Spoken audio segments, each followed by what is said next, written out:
now, they've brought out something called P.A.C.E. I don't know if you're aware of this. I don't know how long it's been going on. I think it's been going quite a long time. I've only ever been arrested, really, under P.A.C.E. So I thought, well, I'll have a look at P.A.C.E. and see what it is. Now, on one hand, they're telling you that you have the right to remain silent at all times, so I exercise that right, and I tell them I'm exercising the right and I don't speak anymore. But then I've been looking at this P.A.C.E. thing. And what P.A.C.E. is, it stands for Police and Criminal Evidence Act. So, I've been pulled at the side of the road before. I won't give them any details. I'm not obliged to. I don't speak. And they arrest me under P.A.C.E. So, what I'm looking for is solutions. How can we stop P.A.C.E. happening? I found a way. I looked at what P.A.C.E. is. Now, it's an act. Police and Criminal Evidence Act. So, it's a statute. So, it's consensual, isn't it? It has to be because it's a statute. So, I looked at the title, Police and Criminal Evidence Act. So, the word criminal appears in the title of an act. Now, an act deals with statutory offences. So, it's not criminal, is it?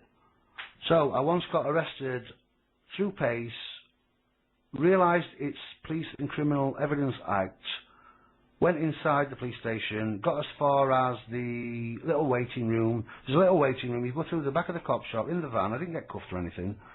Through the cop shop, through the back entrance. Ooh, that sounds dodgy. Through the back entrance, into a small waiting room, and then the other side of this automatic glass, there's a desk sergeant. So I got as far as the waiting room. I've been arrested under P.A.C.E. The desk sergeant asked me to come over, and I said, sorry, can you come over here? And I couldn't believe it. He came from behind his desk and came into the waiting room. So whenever he's doing that, I know I've got the upper hand. And all I said to him is, am I under arrest? He said, yeah. I said, what for? He said, well, you've been arrested under P.A.C.E. I said, what's P.A.C.E.? And he said, well, it's the Police and Criminal Evidence Act. I went, right. I said, so it's a Criminal Evidence Act? He went, yeah. I said, so am I a criminal? And he said, well, we don't know that yet. I said, so I'm not a criminal. He says, well, we're going to establish that. I said, well, hang on a minute. Didn't your probable cause establish that? I've actually been arrested now, have I not? He said, yeah. I said, am I a criminal? He said, we don't know yet. So I said, am I free to go? He went, no. I said, are you detaining me? He said, yes. Sorry, but this is how the conversation went. I said, what are you detaining me for? He said, Police and Criminal Evidence Act. I said, am I a criminal? He said, no. I said, thank you very much, I'm going to get off now. He said, you can't. I said, why? He says, because you're under arrest. I said, what for? He says, P.A.C.E. I said, am I a criminal? He said, no. So it went on, and eventually, I walked out, and they let me walk out. So, the only time I spoke is when I realised it's Police and Criminal Evidence Act. So it was like Punch and Judy, that wasn't it? Sorry about that, but that's how it went. And the number one thing is, he didn't see any fear in my eyes. And every time I've been arrested, there is no fear. I don't have any fear, because I know I can either shut up, not say a word, do me 2 or 3 days, get bailed, go to court, and try and head court off, or try and go in court and beat them.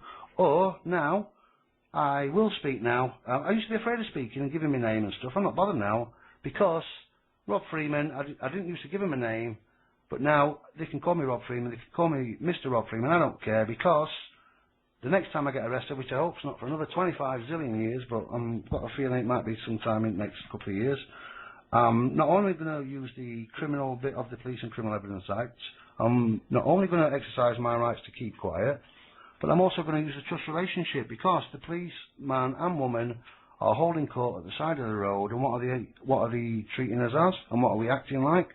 Trustees again.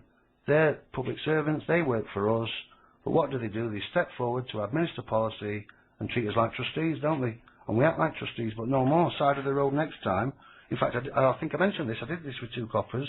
I was stood with, I think it was in town again, some mad display or something, some silly acrobats or jugglers or something.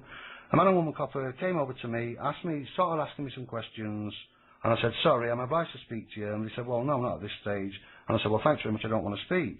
It was nothing to do with me, I've not been doing anything. And they said, why don't you want to speak? I think we're only passing time of day. And I said, because it's a trust relationship, you're my trustees, you work for me, I haven't got time, and I don't particularly want to speak, and they just walked away. So I don't think they particularly understood it, the ins and outs, but they realised that I know my rights. So I thought I'd share that bit with you.